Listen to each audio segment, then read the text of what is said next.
Pagpapakita ng malasakit sa kapamilya. Tumutulong po ako sa paglilinis ng bakuran kapag nagwawalis si Mami sa labas.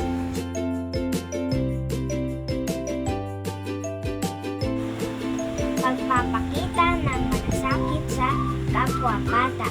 Nagbabahagi ng aking pagkain sa kapwa ko bata. Pagpapakita ng malasakit sa matatanda. Tinutulungan ko ang mga matatanda sa kanilang mga dalahin.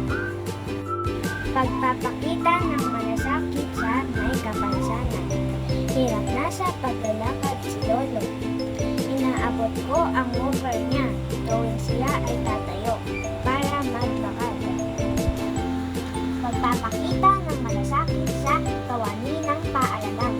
Nagtatapon po ako sa tamang basurahan ng aking basura para makatulong po ako sa mga tagapaglinis ng paaralan.